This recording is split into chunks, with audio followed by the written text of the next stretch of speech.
보궐선거가 끝났습니다. 이제 정치권은 이번 선거에서 나타난 민심의 요구를 겸허히 받아들여 민생과 경제, 특히 코로나19에 지친 국민들의 일상으로의 복귀를 앞당기는데 최선을 다해야 합니다. 그렇게 하기 위해서는 여당은 진정성 있는 성찰과 반성이 필요하고, 야권은 표를 주신 민의에 부응하는 혁신과 책임을 생각해야 합니다. 그런데 정치권은 아직 그렇지 못한 것 같습니다. 선거가 끝나고 문재인 대통령은 국민의 질책을 엄중히 받아들이며 더욱 낮은 자세로 무거운 책임감으로 국정에 임하겠다고 밝혔습니다. 그러나 대변인을 통해 발표한 단 3문장, 꼭 100자의 입장문에서 어떤 진정성도 느낄 수 없었습니다. 또한 청와대 관계자는 국민의 절실한 요구를 실현하기 위한 노력은 흔들림 없이 계속될 것이라고 하고, 홍남기 부총리는 부동산 정책의 큰 틀은 흔들림 없이 유지돼야 한다고 밝혔습니다. 한마디로 정책 기조는 바꾸지 않겠다는 겁니다. 어차피 전당대회를 새로 치러야 하는 여당 지도부의 총사퇴는 아무 의미가 없습니다. 대통령이 보궐선거에서 나타난 민심을 받들어 국정 운영 기조를 대전환하고 인적 혁신을 하지 않는 한 아무것도 변하지 않을 겁니다. 낙제점을 받았으면서도 여전히 똑같은 공부 방식, 똑같은 강사만 고집한다면 결국 낙제할 수밖에 없는 이치와 같기 때문입니다. 문재인 대통령에게 요구합니다.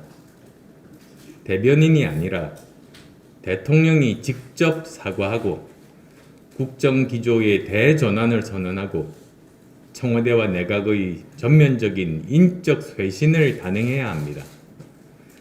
부동산 정책을 비롯한 잘못된 정책을 과감히 철폐하고 침몰하는 배에서 뛰어내릴 생각만 하는 의리 없는 측근들 대신 누구 편인지 가리지 말고 대한민국과 민생만 생각하는 사람들로 싹 다 바꾸어야 합니다. 대통령과 586 측근들과의 친소관계가 아니라 오직 능력과 도덕성만을 기준으로 새 사람들로 진용을 새로 갖추기 바랍니다. 필요하다면 내각 총사퇴라는 극약 처방도 써야 합니다. 대선 출마한다며 사퇴하는 총리 후임자 인선하고 있는지 없는지도 몰랐던 존재감 없는 장관 몇 명 바꾼다고 해결될 일이 아닙니다. 근본적인 정책 실패와 떠나간 민심에 꼼수는 통하지 않습니다. 상처를 덧나게 할 뿐입니다.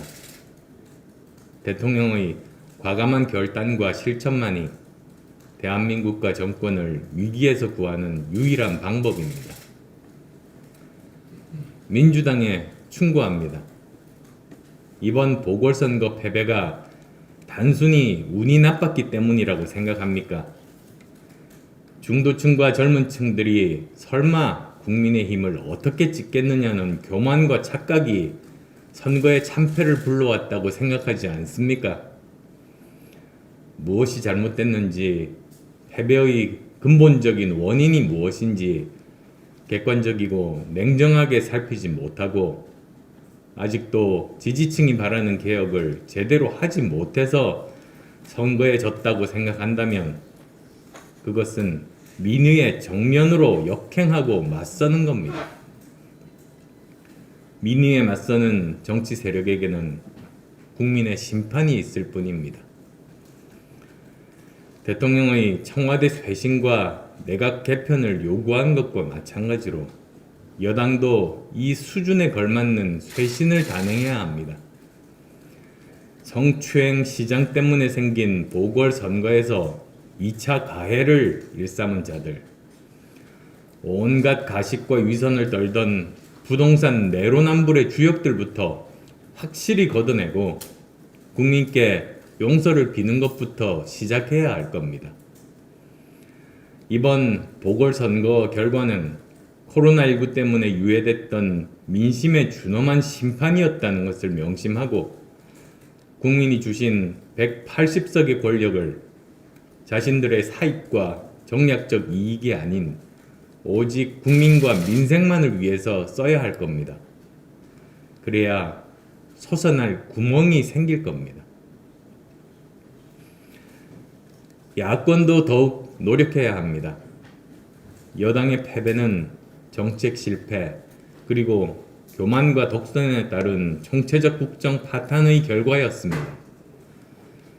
마찬가지로 야권의 승리는 야권이 잘해서라기보다는 여당의 실정과 LH 사태에 따른 반사 이익에 힘입은 바가 컸습니다.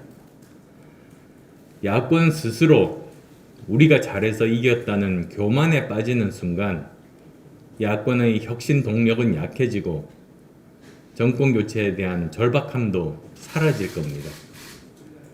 그러면 시장 선거에서 이기고도 대선에서 패배하는 결과를 초래할 수 있습니다.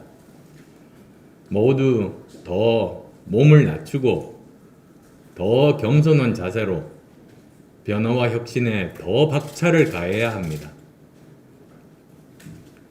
국민들께서는 이번 보궐선거에서 야권의 힘을 모아주셨지만 이러한 심판의 열기가 계속된다는 보장은 없습니다. 이제 국민들은 야권에게 압도적인 지지를 보내주신 후에 선거 전 여당에게 들이대시던 잣대를 야권에도 들이대실 겁니다. 야권을 여당 대하듯 하실 겁니다. 그 기대, 그 기준을 충족시킬 수 있느냐 없느냐가 정권 교체의 성공 여부를 결정할 겁니다. 야권은 대통합과 정권 교체의 기조에 맞는 비전과 내용을 채워야 합니다. 문재인 정권의 실정에 따른 반사 이익만 바라면서 정권 교체를 기대할 수 없습니다. 제대로 된 야권이라면 문재인 정권의 실패가 대한민국의 실패로 이어지는 것을 막는 데 최선을 다해야 합니다. 문재인 정권의 잘못을 통렬하게 지적하고 비판하면서도 만일 문재인 정권이 늦게나마 정신을 차리고 제대로 국정을 운영하겠다는 변화의 의지를 확실히 보여준다면 협력할 것은 협력하면서 야권의 역할을 해야 할 겁니다. 혁신적 대통합과 정권 교체의 길은 어렵지 않습니다. 야권이 여당처럼 책임감을 가지고 고민하고 야권답게 행동하는 것입니다. 대한민국의 미래와 민생에 대해서는 여당보다 더 나은 비전, 더 강한 책임감을 보여드리고 변화와 혁신의 강도에 있어서는 스스로를 채찍질할 때만이 국민께서 이번 보궐선거에서 보여주신 것보다 더 큰 신뢰와 지지를 야권에 보내주실 겁니다. 국민의당과 저 안철수 더 변화하고 더 노력하겠습니다. 더 많은 당원 동지, 지지자, 국민의 말씀을 경청하면서 대통합과 정권 교체의 길로 달려가겠습니다.